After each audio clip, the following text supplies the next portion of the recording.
Welcome back, beautiful souls. We are really excited about today's topic. This is actually a topic that Pippa came to me with a while ago. We feel really passionate about it. It's going to be an interesting conversation now that we've finished up our rites of passage, three-part segment as well, which we've had amazing feedback on. So thanks so much. So welcome to the Wisdom of Womanhood podcast. My name is Showy Moon. And as always, I have this beautiful, pregnant, blossoming mama, Pippa, with me today. Hey guys, pregnant mama. I know. I got to see the photo from the scan the other Oh, day. And yeah, no. yeah, I was with the kids as well. I didn't tell you I was with the kids. And they were like, "What's that, mum?" I said, "Oh, that's the baby growing in Pippa's tummy." Oh, Yeah, it was really cute. it was so good to see. Yeah. So we are going to dive into a topic that even before recording today, I was just speaking to Pippa around not wanting to feed into the story of this being a reality within our society. It's around tall poppy. Okay. It's around the concept of others pushing people down because the fear around people shining, the fear around people in their full authentic expression, the fear around not being in the tribe. And so although we can see the remnants of this within multiple societies, people were saying, particularly Australia, New Zealand, UK, I really want to go into this with the language of let's dilute this, not this is a story that we're in.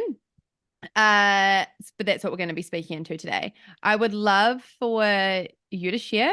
I know that you've been going through just doing a bit of research around this over the last couple of days, and just maybe share some of the things you've come across for us to be aware of and be able to speak into and go into the conversation.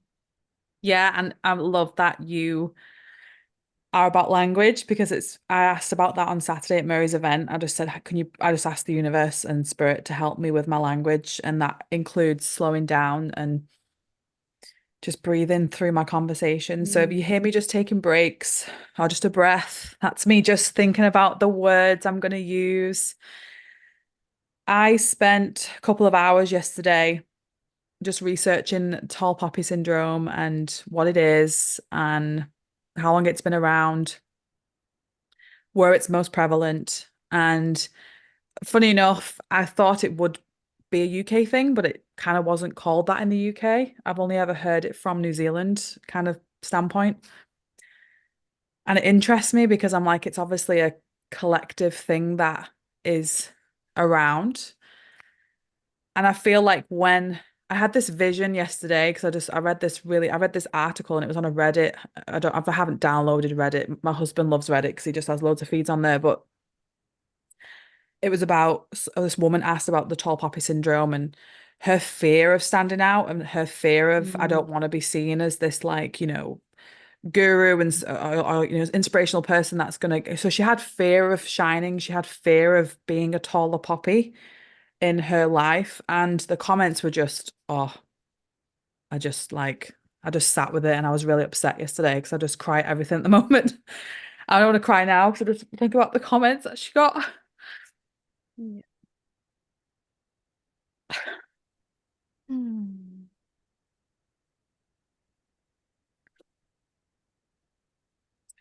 And she just spoke out about a fear of wanting to stand out, wanting to be seen. And she was just ridiculed and just told to back off and told to it just I didn't read all of them because it was really really impacted me and I just got really upset. And my husband Chris was like, "You okay?" I said, "Yeah, I just find it hard to." That's why I came off social media just for a week. So I just was just it's just really difficult to be seeing negative comments, and I know where it comes from. I know that depth of why we treat people that way, but it just as an empath it just was really hard to read. So you think of people have fear of wanting to be a tall poppy in the sense of a tall poppy. So I closed my eyes and I just thought, right, okay, whenever I need an answer, I just go within. And I had this reminder on Saturday at Mary's event of I've got all the answers within. Hmm. And it's okay to ask. So I asked, and it just showed this like beautiful meadow. Mm. Mm.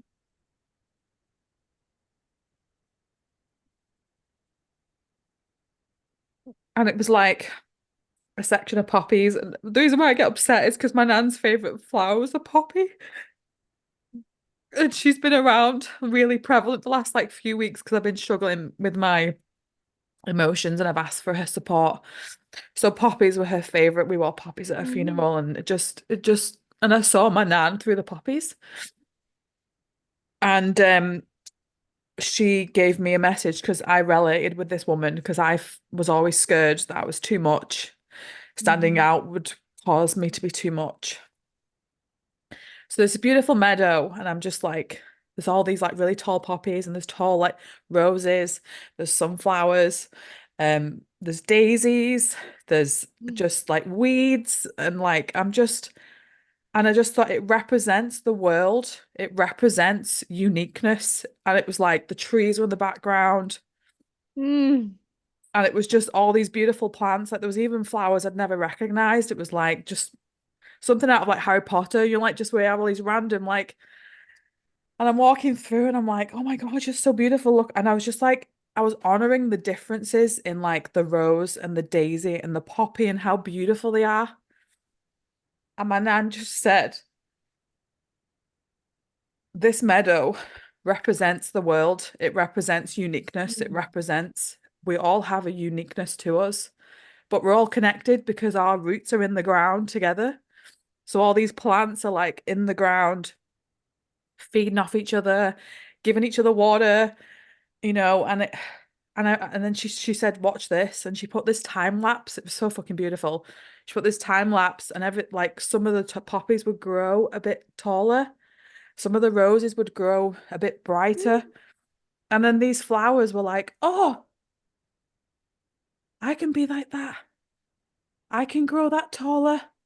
I can be that beautiful. I can blossom like that. So instead of it being like, you're taller than me, let's chop you down to my size.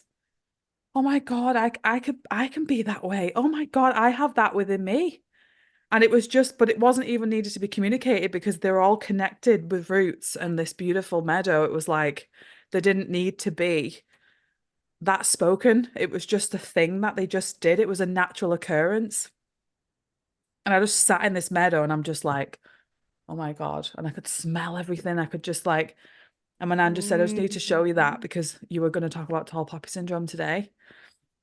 And I didn't show it before the recording because I wanted to just make it like a special, because I probably would have cried telling you before we press record, but that's how I best receive messages. And Mary Mm. helped remind me of that on Saturday when I did my inner child journey.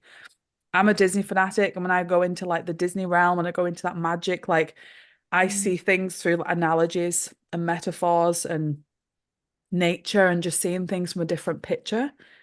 So I thought Yeah. instead of trying to describe it through like words all the time, let me see it and then I can Yeah. describe it. And then I just thought going from that vision is how can we cultivate that beautiful message to humanity? And, Mm. you know, we're all a human and it's like, okay, these flowers all have like different uniqueness to them. They're all called different things. But that's like us. We're all a human, so we're all connected. We're all a plant. So it's like we're all a plant. We all have uniqueness. You know, there's teachers, there's coaches, there's lawyers, there's all these different things that we are. But what unites us is where we came from, Yeah. is who we are, what we're made up of, which is Mm. beautiful billion, trillion cells. Mhm. We all came from the same place and we all return to the same place. And in this Mm. short speck of time that we have on this planet, how do we want to treat each other? How do we want to be? How do we want to show up? And if that Mm. is shining light, if I see someone shining light, I'm like, oh, I can shine my light that bright.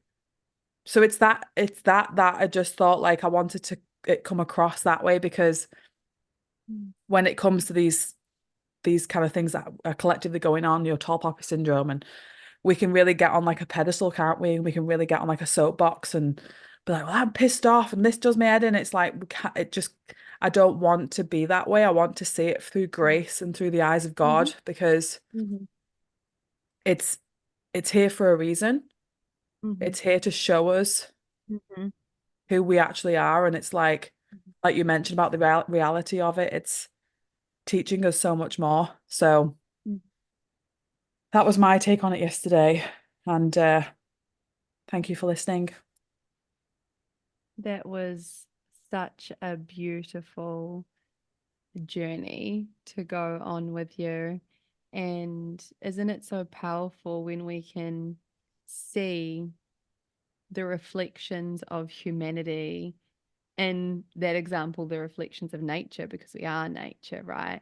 But Hmm. how you took us in there, it felt as if it was a full sensory experience of what we know can be achieved and possible within the collective.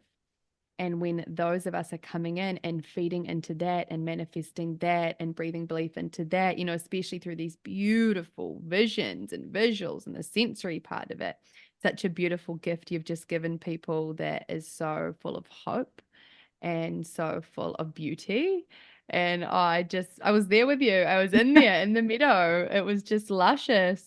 Um, there's a couple of pieces that you inspired me to kind of speak into.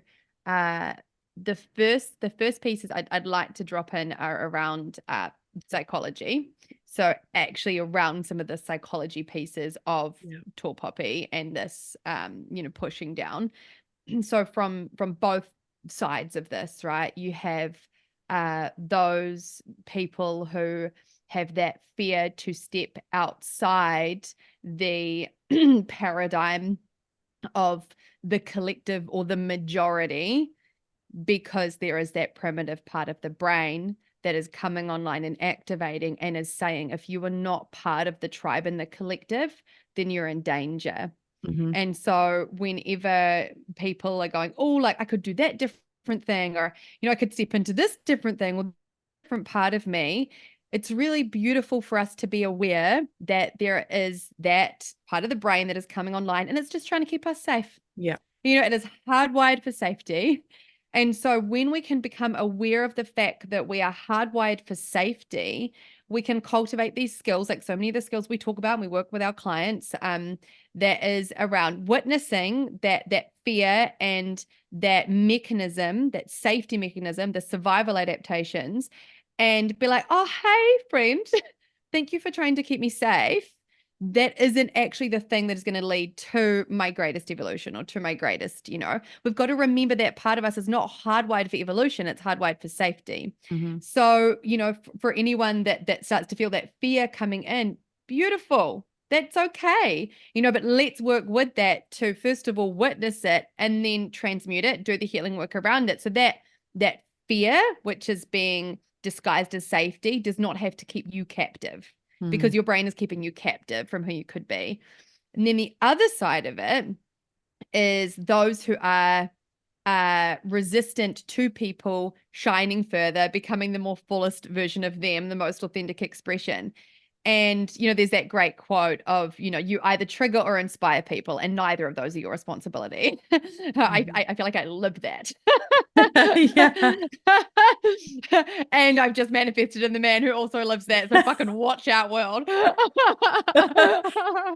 We're fucking shit up. But it's this, again, from the compassion point of view of, if I'm feeling as if I'm actually not living my truth and my authenticity and the biggest version of me, and then I see someone else trying to do that, that is then going to trigger that part of me that knows I'm keeping myself small, Yeah. right? And so again, survival, safety. I don't want to see this part of me and this part of my identity and personality that is keeping me small. And so I'm Yeah. going to take that person and try and keep them small, because again, that feels safer. That feels like the safer thing to happen. And so from this psychological perspective of what is happening, you can see how the dynamic plays out, right? Yeah. And then there was this piece around when you were talking about all of the flowers in the meadow. Something that I often speak about in collective spaces with women, in my women circles and retreats, within friendship dynamics. This is how I see the feminine part of what you were just saying, how we're all humans, we're all from, the same essence.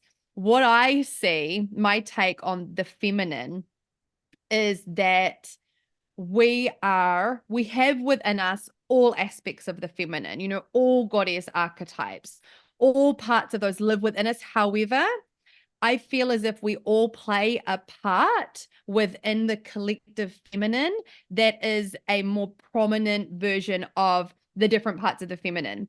And we're all just this beautiful puzzle put together. So you will have, friends who are very much like the Isis energy and the mother and the leader, and then you'll have the Aphrodite, who's just beauty. You have those friends, you're like, oh, they just radiate beauty. And then you'll have like the Kali, who is like fierce and here to fuck shit up. And the Like thing you. is that when we can, yeah, like me.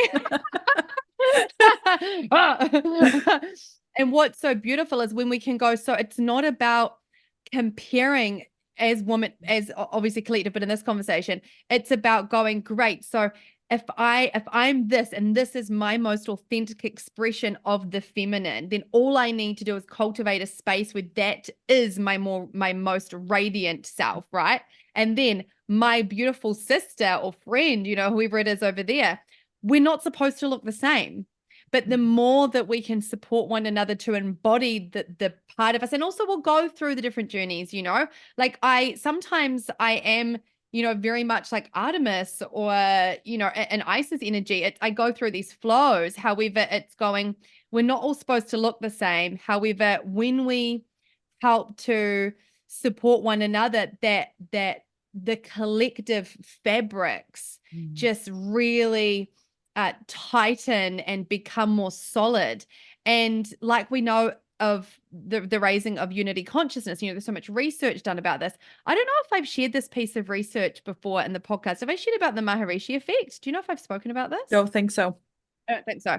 Okay, so there's it's all on this topic. Okay, on the topic of how important and powerful it is for each of us to be raising our own levels of consciousness and the ripple effects it has on humanity. So there was a study done in the 80s, and it was actually around transcendental meditation.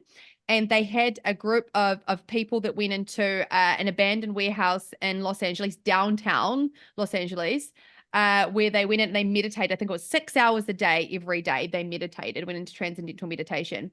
And prior to that, they did studies on the rates of crime and homelessness and domestic violence and all these things. And then they studied it during the time that they were meditating and then afterwards. Now, this is incredible. So during the time that these people were going in and going into these meditative states every single day, the rates of crime, suicide, domestic violence, homelessness, like people that didn't have jobs, all of it drastically reduced, as in within the 20% range. 20% range. That is drastic. And then afterwards, it didn't. And then they looked at the area, the physical area around the warehouse that was impacted. And the result from that was that it only takes between 3 and 5% of people going into those altered states of consciousness to impact the rest. So that's like the 95 to 97% around is impacted by that. So just like take a moment to realize how important, when we take ourselves away in it and also not in it, how important it is to fucking shine. How important it is to raise your own levels of awareness and consciousness, because the ripples go so much further than your community, your people. They actually start to reach the people that really fucking need it. Yeah. Like they actually start to reach the people that are too afraid to do the work or too afraid to do this. And the more that we're raising that level of consciousness, the more that we start dropping on what else can be possible. How much more potent and powerful and beautiful can this life be? And we start to play with energy in that way, but and I love saying this to my clients, that you showing up in this work today, you doing this has an effect on society. Don't for a second think that this is not so meaningful in so many ways. And so my call out to that is when we witness tall poppy, right, and we go, okay, so these are the psychological things that are happening and it's fear-based and we're trying to keep ourselves safe. My call out is that as part of a collective humanity, it is actually our responsibility to step into our fucking light. It's not a choice. It is a responsibility for each of us to do the work to find out what our natural radiance is, and whatever that is. There is not a clear-cut version of what someone shining in their light is, but because other people need you to. Like, so find the people, find people like Pippa and I, find the support places, do the work because the world needs it. We have to alchemize the fear that is sitting within the collective. And the way to do that is through love, right? And it's through awareness and consciousness and that shifting of those timelines that have been sitting there for too long. So there's my call out with love. So I best relate to topics through nature, always have, because as I said earlier, it's how I cultivate messages and Mhm. see things that way. So when you were Mhm. talking, Showy, which is beautiful, like I just resonate with everything you said because it's just taking what you said to nature. Mhm. Every beautiful being, i.e., animals, plants, trees, everything has its place on this planet. My Mhm. husband is a conservationist. He does a lot for animals. And if you take a species out of the Mhm. equation, it's devastating to the rest of the ecosystem. So if bees like thank please do not let this happen. If bees were to disappear off this planet, just would be devastating, absolutely Yeah. devastating. The I whole think system. Yeah. I'm relating that to us. So us as a human race, as an individual human being, have our place on this planet. As you mentioned, shall we have a responsibility to shine our light. I'm sure I'm using bees, for example, just because there's just, yeah, I just using bee because they just pollinate and they carry seeds and just, oh, Mhm. they're just beautiful. So imagine like a bee coming into this world saying, I don't really want to be a bee today. Nah, I want to go collect honey today. I'm just going to sit Don't go. here and just like it doesn't have that capacity to even think that way. Like it's a bee. Like you can't. Wayne Dyer spoke about this beautifully when he spoke about you pick up like a seed and you try and make that like an acorn or an oak seed, and it's not. It's like a rose seed. You can't undo that. It's a rose seed. It's a rose Mhm. seed. So when you look at Pip and you look at Showy, Mhm. you can't undo the fact that I'm Pip and you're Showy. And Mhm. all of you listening, you are your individual blueprint. So what connects us again is our humanness, is we Mhm. all have a heart, lungs, our organs, we all Mhm. have a specific blueprint in our body. Mhm. That may change, like people have different things going on in the bodies, but the ultimate reason of like showing up as you're meant to be. And it's like, it's funny, you're meant to be. So it's like, it's like, I think about that all the time in nature. Like when I've been connecting a lot the last few days, is just, it all has a place. And the Tao talks about this too, like the polarity of everything, like just that push and pull and just the yin and the yang. And like, so you not shining your light is the ripple effect of like, I think it's one of my what someone said once, like you just said before, you don't realize by shining your light whose other lights you're going to ignite. Like it's, Absolutely. and by snuffing out someone's light doesn't make your light brighter. No. So it's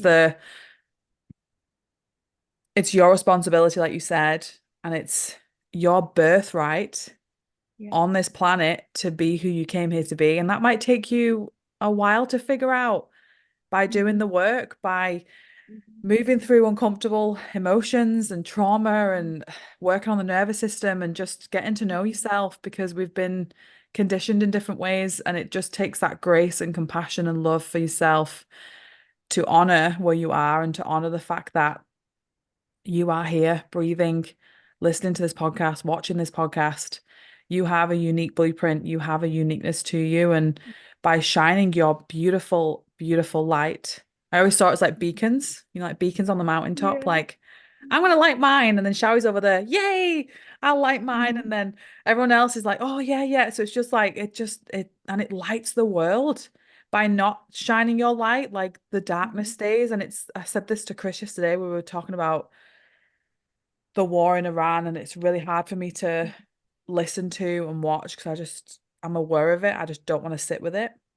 Mhm. And if that wasn't happening, there wouldn't be people out there pushing for peace, pushing for a Yeah. peaceful world. There is a The reason for polarity. everything. Mhm. And so this tall poppy I am grateful for Mm. because it's here to show us that there is fear still. There is Yeah. fear and there's still things to work on. There's challenges to work on as a human race. But the more of us that shine, it's actually like, that person that did try and dim your light or that person who'd try and chop off your tall poppy, they were doing it from their own behaviors, from what they know. So I always say like that quote is I love this quote so much.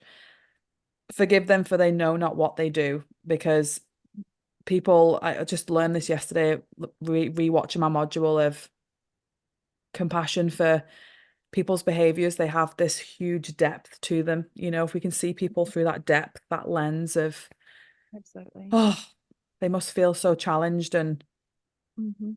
sometimes that light can consume people. It can be like, oh, oh, like too, but for some, it's like, oh, bathe me. I need the light. It's just so I think that's why I take it to nature. And if that's how you best, if you're listening, you best kind of connect to nature is just, and how beautiful it is. Like my lemon trees growing, like this, how it just goes with the seasons. Like just Mm. nature's just like, Mm. nature's beautiful.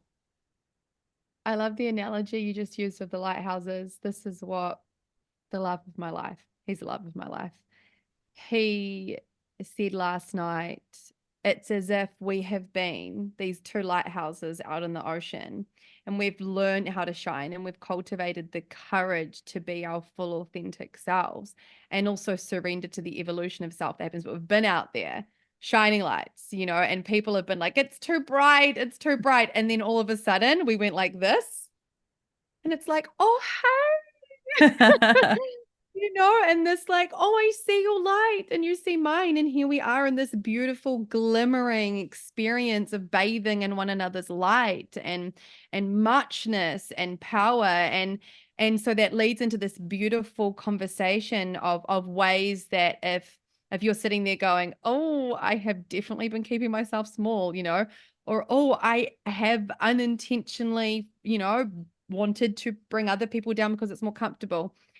Gosh, the people you have around you, the people that you have around you is so important. It's so vital. And it's not about needing to have every single person around you that goes, yeah, shine your light, babe. I've had friends that have met me or come into my life and have very openly said, you trigger the fuck out of me, and then we hold space for it and we sit in it. And I'm like, okay, thank you so much for your honesty. How can I support you in that? They'll be like, oh, this, and like, and then it's just this, it's okay for that to happen, but we can build communities where we go, like, I want you to shine the best and I want you to do this. I know I have women in my life and I see them out there and I don't get triggered by their muchness, but I go, okay, that's where I want to be and who I want to be. And so let me put the steps in place to be more like that behavior or that personality or, that habit or whatever it is, as opposed to being triggered by the people and going, I'm now going to like shut that out and not even look at it because I don't want to see the ways I'm not showing up for myself. Yeah. I love having people in my life that show me the ways I'm not showing up for myself. And if we can cultivate that and have the people around us that, honor us in all of the parts of ourselves, also honor us and when we're not totally shining and being like, hey, do you need some kind of support in that? I love you. I'm here. And when you're ready, we're going to like boost you up, babe. So the communities around you are just so important. And so welcome to our community where we love you and we honor you and we're your biggest cheerleaders. And we are encouraging you to find out what your magic is, find out what your essence is, find out what you're here in this world, in this existence, not only to do, but to be. the being of who you are and your most true expression is what the collective is asking for. The love collective, the highest frequency, that's calling us into evolution. That's what it's calling you into. So you're being supported in that. We've got you. When you said about the lighthouses, and then you said they should come together, and I just had this beautiful little vision in my head. It was like, okay, imagine like ships are out in the ocean. And there's a quote somewhere about a lighthouse. I'll have to try and find it. Mm. So they're checking for lighthouses, and if you two lighthouses come together, there's a brighter light for more ships to find. And isn't that the Exactly. point? The more Mm-hmm. beacons we light on the hill, anyone who's lost in the woods can see the light in the distance from like, that's where I need to go. That's safe. That's my safety. That's where I need to be. And it's like, like I said, but us coming together like you and I are doing, Shao, like that light we're beaming out, like, and it's still challenging for me in ways because like that too muchness, and I don't want to. Mm-hmm. I want to stay humble and grounded in the, Mm-hmm. like I follow a lot of like kind of semi-famous, spiritual teachers, and some of them I stopped following because that integrity went, Yep. I just wanted someone who just, Mary said something on Saturday. She said, we don't always need gurus and spiritual teachers and all these people out there. We just need our own inner guidance and guru. And I was like, it's so true because we feel like by following these people, which is great because we get so much inspiration from them and they shine a light and we're like, oh God, like you said, you can get triggered by them sometimes and be like, I want to be what they are. But, we take the inspiration from them and we think, Yeah. okay, they did it. Maybe I could do it. Oh, I can do it. You And I can think, do it. yeah, like I said, like, and you move through those stages of like confidence. And I think for me, it was like that too muchness was, I realized on Saturday, under the not feeling good enough my whole life.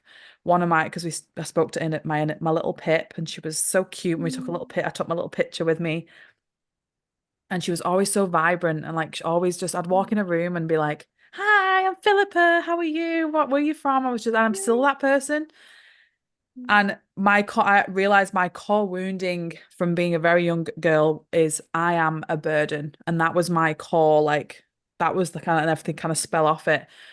And I was like, I'm not a burden.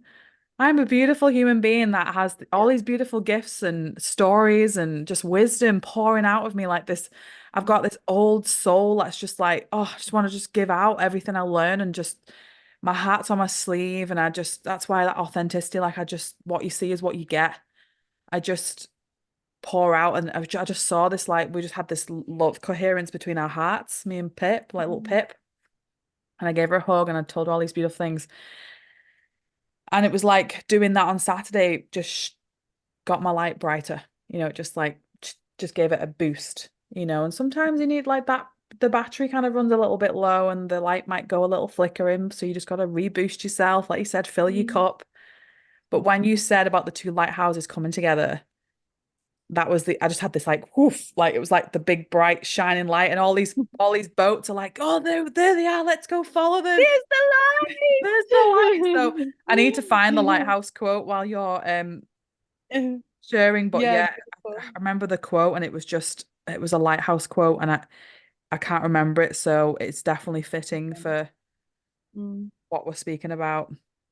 There's another really good piece in this conversation, and that's around the difference between arrogance and confidence, because it's very misunderstood, and I feel it's very misunderstood in this country, and I think probably Australia, UK, like there's other places that are seeing similar behaviors within society, and so for a lot of us, I think when we do, start to celebrate ourselves, and be like, yeah, like I achieved this and I found this in myself and this is the growth and this is the life. Even like I'm going to be super honest about something happening in my life right now, is that I literally have manifested the man of my dreams. He is just absolutely fucking incredible. And we know that we've manifested one another. And even in the sharing of that, I can feel people's resistance Mm. and triggering in that. And that's great. Like if people share and it's people that are close to me, I'm going to openly share about it. And there's a difference. I've noticed a difference. Some people, and these aren't people super close to me, but I've noticed because there's that, well, why does she get to have that and I don't have that? And it's too good Mm. to be true. And all those things that come up in it. And I send love to that. However, I'm not going to share about love and about manifestation and about passion and about connection because of the uncomfortability of other people. Like people's discomfort is not your responsibility. Okay. So that's a really important part of this. As long as it's coming from a place that is so genuine and isn't, and you have to really take responsibility for this. If you're sharing parts of yourself or your life, you need to take responsibility for your why. Like, why are you doing this? I love sharing about this because it's super inspiring and because I'm so proud of both of us and the immense work that we've done to get here. Like, immense. This has not been a smooth journey to finding love for us. Mhm. We have fucking gone into our shadows, deep to be able to call one another in. And so we do it to inspire others. However, that part is not your responsibility, right? So to think about that. Am I doing this because I'm trying to feed my ego or because I'm trying to Yeah. put other people down or whatever?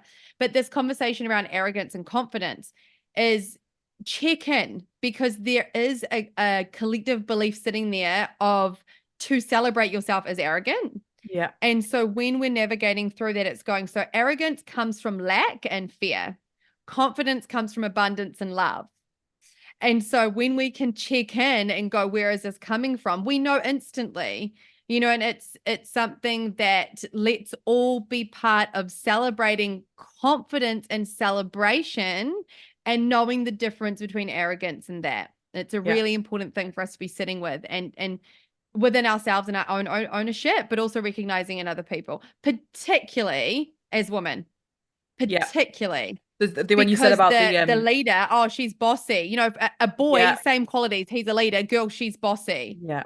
And it's like Mm. absolutely there's the wounded masculine qualities that can come in, like the girl boss, that is like wounded masculine, hyper independence. Yes, that's the thing. We'll do a whole episode on that. But there's a difference between like the protective, hyper independent woman and the confident, integrated, know thyself woman. Yeah. And it's like celebrate your mates that are doing that, even if you don't want to be that woman, like even if that's not part of you. Can we get behind the women that are doing, like our friend Libby is a fantastic Mhm. example of that. I just fucking adore her. She is, and she has worked, she has done so much personal development to get to this point of so authentically Yeah. like successful and vibrant and so dedicated to She creating stands out. impact. And Mm. yeah, she really stands out, and she would be a woman that a lot of people would be triggered by. And I fucking like love her. And so one of the things I know I can do to support this dilution is not only in myself, but going and supporting and celebrating those women within this conversation and men, obviously, but that are doing that. Get behind them. It's so within this container, this love that I've just found myself in. This man said to me, he has found within every partnership that women have not been able to handle his muchness, that he's been Mhm. too much.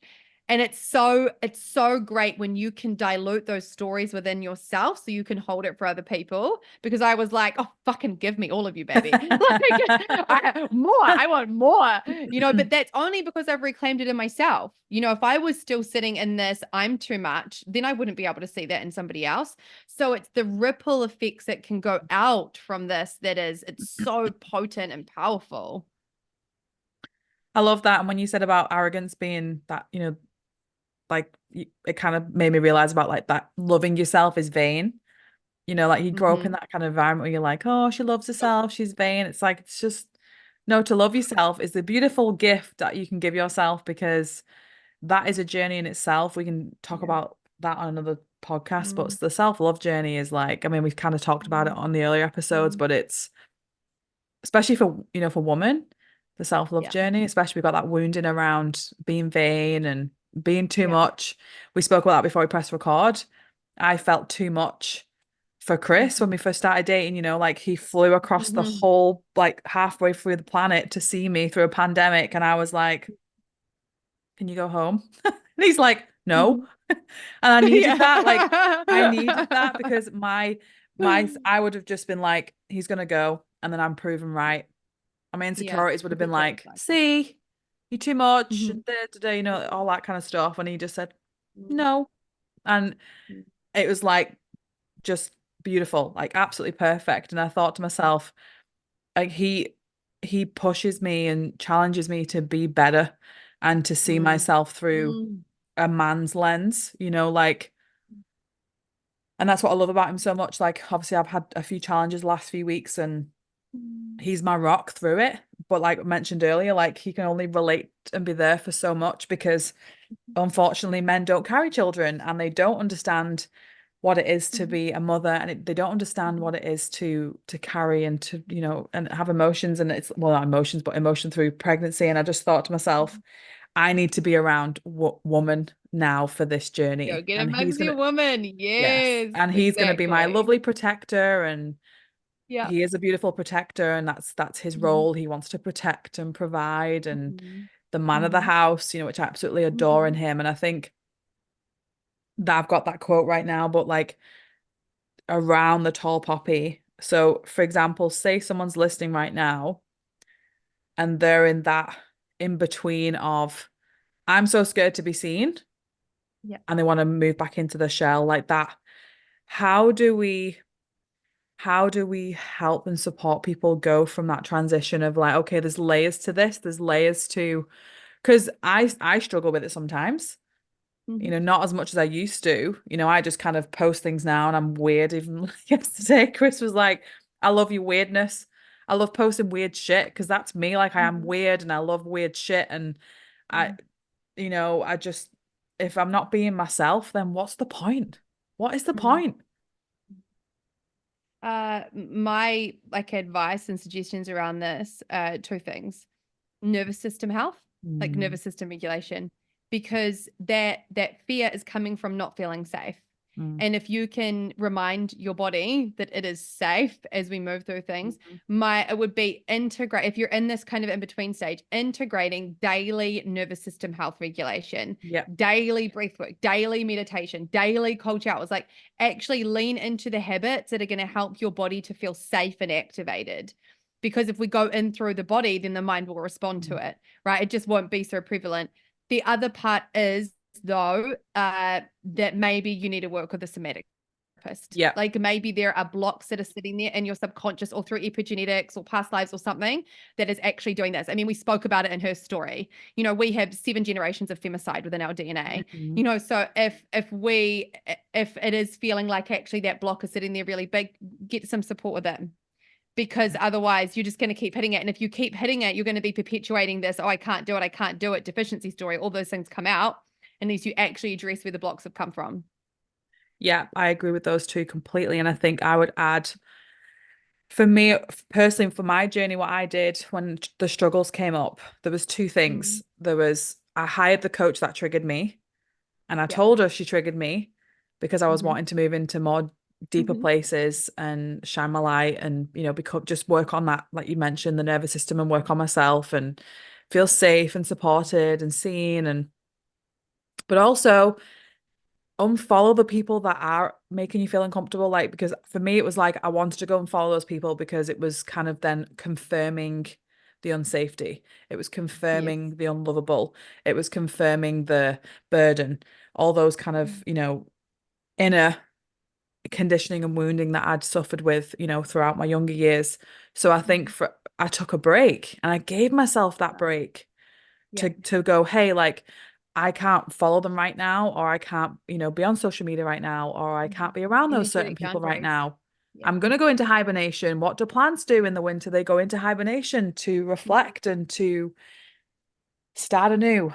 And I think that's the cycle we need to honor in ourselves as well, is like wherever you are on your journey. Like I've just told, my friends I'm coming off socials for a week, in case I didn't reply on socials, and just told them that, that's my boundary for right now. And Yeah. I've been back on within 24 hours and everyone's like, welcome back. We missed you. Hope you're well. How's the Mm-hmm. pregnancy? And it's just, and I just gave myself that reflection for myself. So I think, like look around your life and see like, okay, from to get to the Audit. next stage, yeah, like where do I need to go? What do I need to clear out?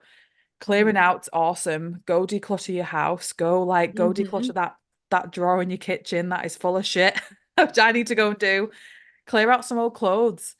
Grieve, and like for me now, I'm grieving an old version of Pip. I'm moving into motherhood and I'm taking time to be like, hey, like I know things are going to be different now. I can't just think about me. I can't just be Mm-hmm. like, what's Pip going to do today? I've got to think about what's me and baby going to do.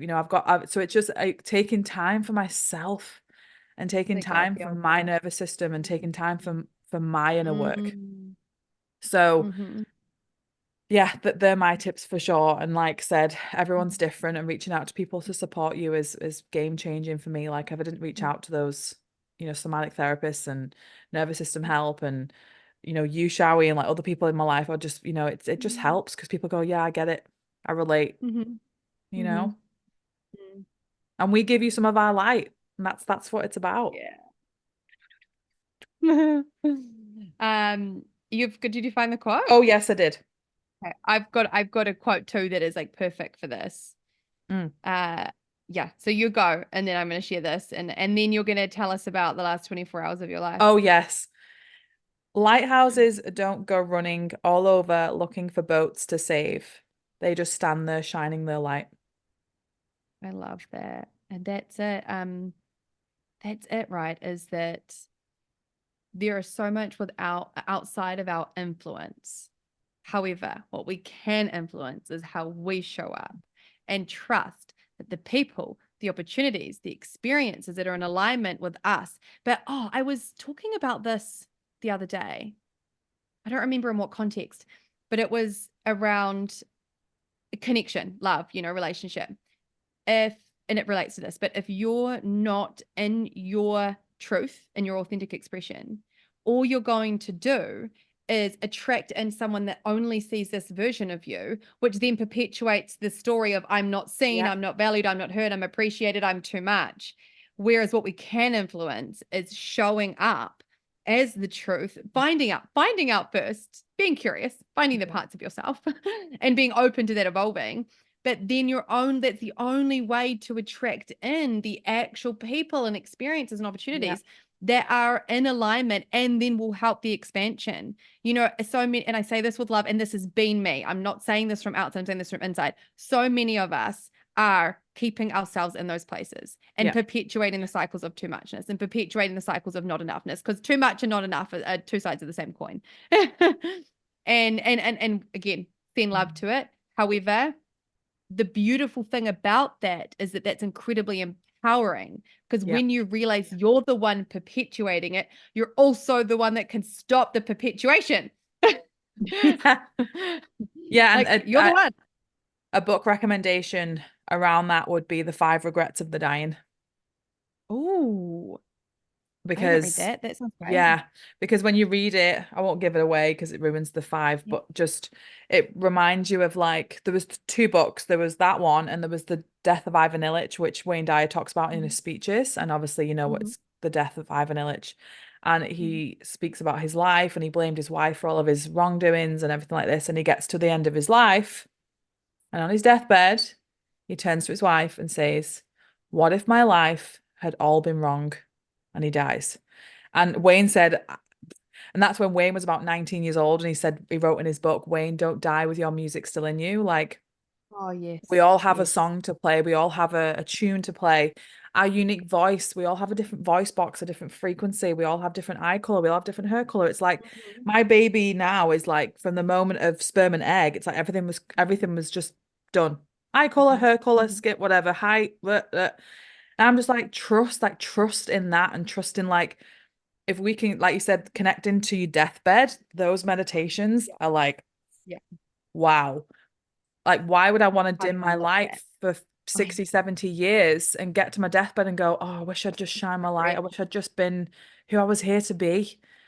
Mhm. So those are the two that I definitely recommend. And Wayne talks about it a lot. He talks about a lot, like Mhm. especially with like death and things like that and who we're meant to be. And again, don't die with your music still in you. Uh, and I think it is one of the most common things that comes out with people on their deathbed is regret of what they didn't do.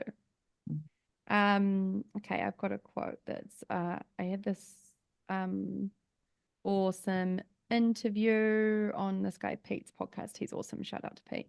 And we were speaking about this, and you probably heard it. It is our deepest fear is not that we are inadequate. Our deepest fear is that we are powerful beyond measure. It is our light, not our darkness, that most frightens us. Your playing small does not serve the world. There is nothing enlightened about shrinking so that other people won't feel insecure around you. We are all meant to shine as children do.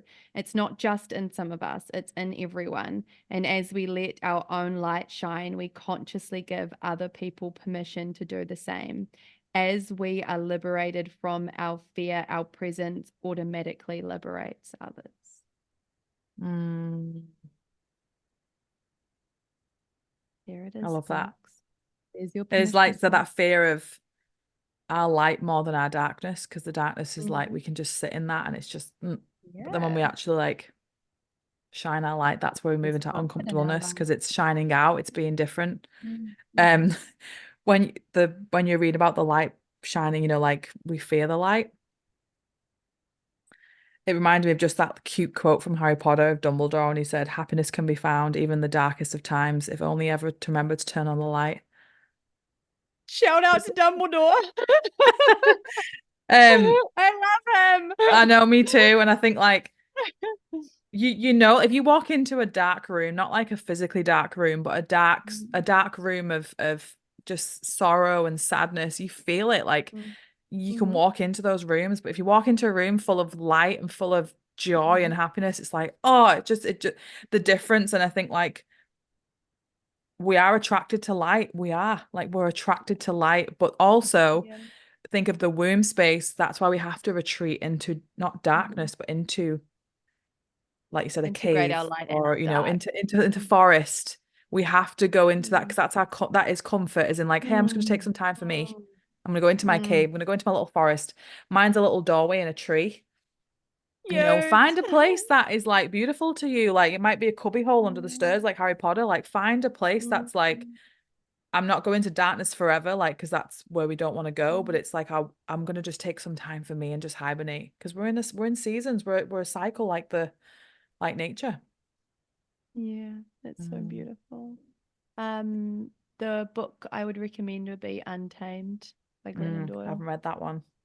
Oh, it's a good, It's a good one. yeah, yeah, it's a goodie. Yeah, for women, yeah. So I mean, yeah, it's aimed at women. Yeah, it's good, but it is like fucking free yourself, liberate I've yourself. been drawn Yeah, to read The Woman Who Runs with Wolves again. I remember I started reading it five yeah, years ago and it was too that's much a for good me. Like one. at the time, it just was too Oh like yeah, so it's I've pretty I've seen intense. it come up a couple of times and it's big, but I'm gonna tackle it. Yeah. Mm. Okay, my Okay, but yeah, your 24 last hours 24 is hours. pretty simple. Can you Uh-huh. guess where I'd go on my last day on the planet? The forest? No. No, Disneyland. I would spend Disneyland. every last penny on this earth and I would just say, "Hey, The family." whole 24 hours at Disneyland. I'd get up first and I would just Uh-huh. thank for my beautiful life. I would thank for just my beautiful achievements and what I've done for the planet and the light I've shined to others, and I'd be like, right, let's get on a plane, and the plane would be a quick. In fact, I know I'd teleport to Disney. That's Teleport. Yeah, yeah, let's book get the let's get plane. Takes higher too levels of long, consciousness with this 24 hours. and I would just pay for every single person in my life because that's who I am, to come to Disney and have a Disney day Fun. with me. And it would be all my family, all my friends. I'd go on all the Disney rides. I'd take pictures of all of the Disney characters, and I would eat all of the food until I'm sick. And I'd be with everybody that I love in the place that I love the most. I love it. I fucking love it. So now that we have both shared our last 24 hours, I think that we should decide that we are going to have those 24 hours, Oh not in yeah. our last day of life, but now that we've planted them into the fucking quantum. Yeah. Like, get ready, guys. We're gonna be doing a podcast recording from Disneyland. Also, we'd love to hear what your 24 hours would be. Like, what would your 24 Yes, hours be? Because I think it, if that was going to be your last day, why not make it now? Why not make it like totally, days like that all the time? totally. You know? Yeah. So I think, yeah, please let us know. Before we finish, I did want to plug in just a bit of a not a shout out, but just I have a friend in the US who has Mm, really been struggling with her fertility journey, and yeah. she's been on my journey with me as well. She does so much for conservation. I met her through Chris because she's been on the podcast with Chris.